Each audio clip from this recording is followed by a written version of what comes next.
l'IFOP, on connaît l'Institut de sondage IFOP, de quoi s'agit-il précisément? On a demandé aux Français, l'IFOP a demandé aux Français, suite à la fameuse polémique sur la tenue républicaine lancée par Jean-Michel Blanquer, vous vous souvenez, le ministre de l'Éducation nationale, quelle était au fond la tenue adéquate pour les filles à l'école. Alors, pour ce sondage, vous le voyez d'ailleurs, il apparaît, il y a des questions très claires, très concrètes, mini-short, short court, mini-jupe, robe courte, etc.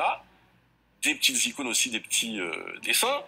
Et voici aussi donc ce qui a suscité toute cette émotion, des dessins encore plus explicites, notamment lorsqu'il s'agit du fameux crop top, c'est ce t-shirt qui laisse apparaître le nombril. On en parle ce matin avec François Croze, qui est directeur du pôle politique et actualité à l'IFOP. Bonjour. Bonjour. Et avec Céline Pic, qui est porte-parole d'Oser le féminisme. Bonjour. Bonjour. Vous préférez garder le masque? Oui, je suis un peu grippé, alors je préfère vous protéger. Alors très bien, reculez encore de 2 mètres. Et merci en tout cas de le garder. Vous avez tout à fait raison.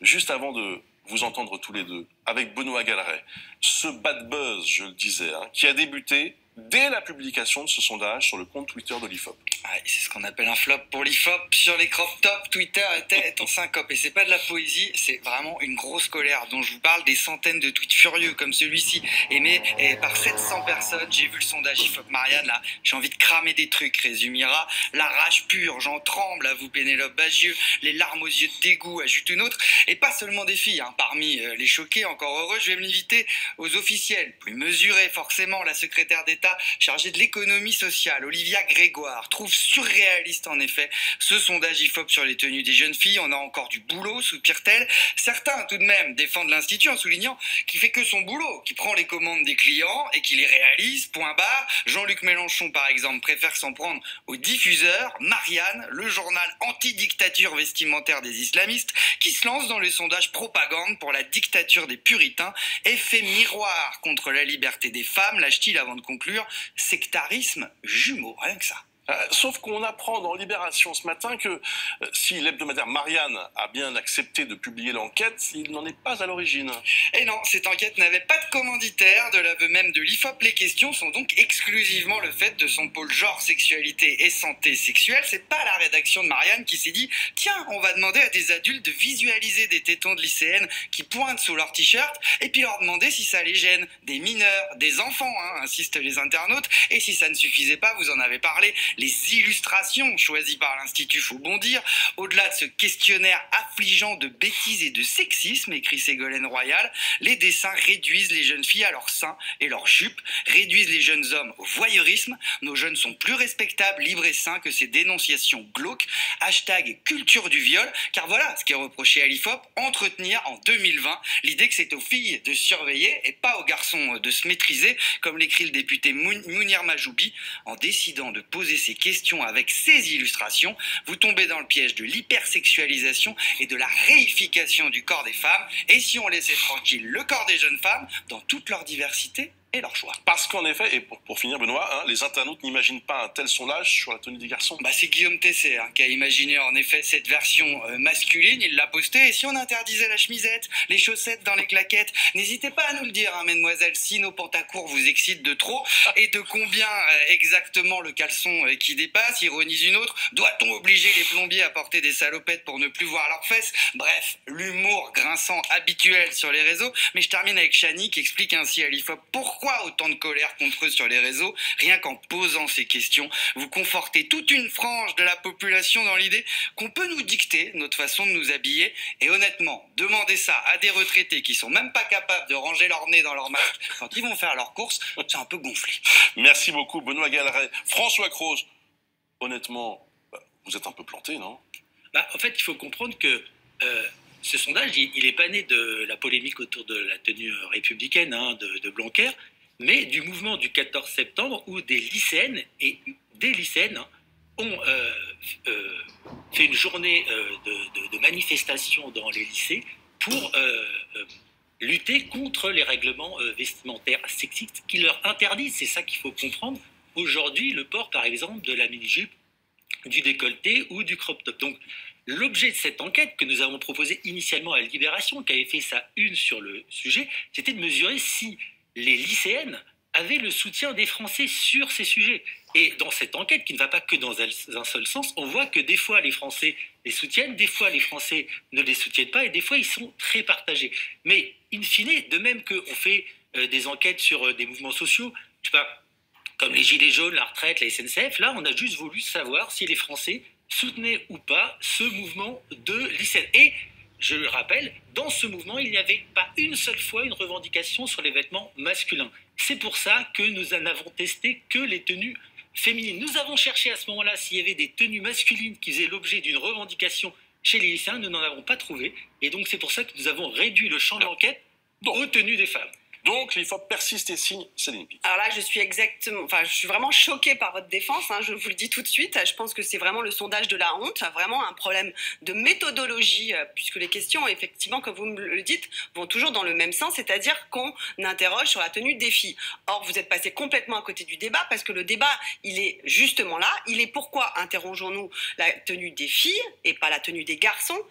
Et rappelons quand même que les règlements intérieurs, en fait, des règlements intérieurs qui préconise des tenues, des restrictions, laissez-moi finir parce que je vous ai laissé parler, des tenues... On débat, Madame Picot. Oui, des restrictions. On peut débattre. Hein. Non, mais il a ici des restrictions de tenues sur les filles, mais pas sur les garçons, sont juste illégaux. Ça s'appelle de la discrimination en fonction du sexe. Et donc, moi, ce qui me choque, c'est que l'ensemble des questions portent sur la tenue des filles, il n'y a aucune question sur la tenue des garçons, et il n'y a aucune question sur les règlements intérieurs, puisque c'est là, effectivement, le sujet.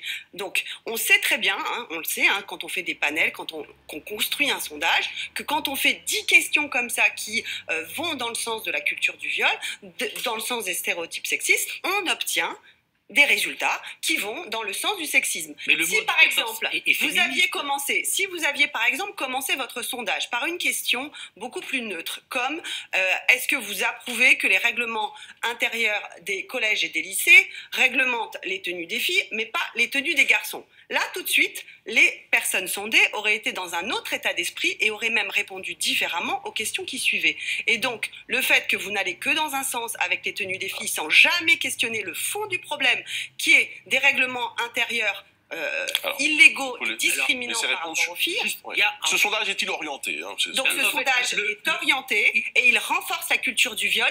Et s'il y avait d'autres questions qui justement remettaient dans le contexte de la légitimité de ces règlements intérieurs à exister et à réglementer la tenue des filles, on aurait même eu des résultats différents. Et je pense même que les Français et les Françaises ne sont pas aussi sexistes que veut bien le montrer ce sondage. Réponse de François Claus, si vous voulez bien. Buzz, et le bad buzz, il est mérité.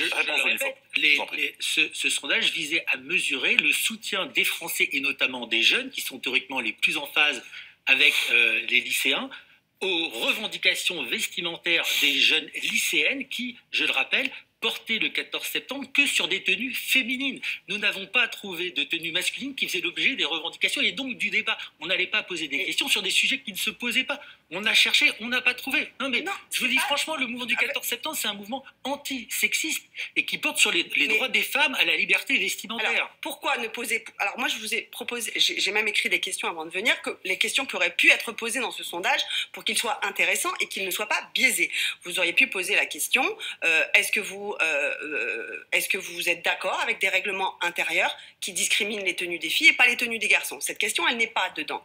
Est-ce que d'abord savoir si les gens les jugent discriminants ou pas. Est-ce que vous jugez discriminant Non, est-ce que vous jugez discriminant des règlements intérieurs qui réglementent les shorts des filles? Ça a été fait et par pas un les autre shorts confrère des aussi. garçons. Donc... Oui, mais sauf que dans votre sondage, vous prenez un angle, d'accord? Ça s'appelle un biais méthodologique. Non, et vous savez très bien ne mesure que les revendications des filles. Il y a des biais méthodologiques qui permettent d'orienter les résultats. C'est exactement ce que vous avez fait là, et en ne proposant aucune autre question qui puisse aller un petit peu dans l'autre sens, et ben effectivement, vous avez renforcé, vu que c'était pas des revendications actuelles dans le la débat. culture du viol, vous avez renforcé les stéréotypes sexistes et vous avez obtenu des résultats que je trouve choquants, mais qui, à mon avis, ne représentent pas la réalité aujourd'hui du sexisme en France. Et par ce biais méthodologique-là, de circonscrire le problème à la tenue des filles. C'est les jeunes filles qui ont mis en avant leur revendication, c'est pas nous. Non, la revendication, c'était de contester les règlements intérieurs des collèges. Sur notamment ces éléments, comme le crop top ou la elle n'est pas là. Elle n'est pas là. Vous ne questionnez jamais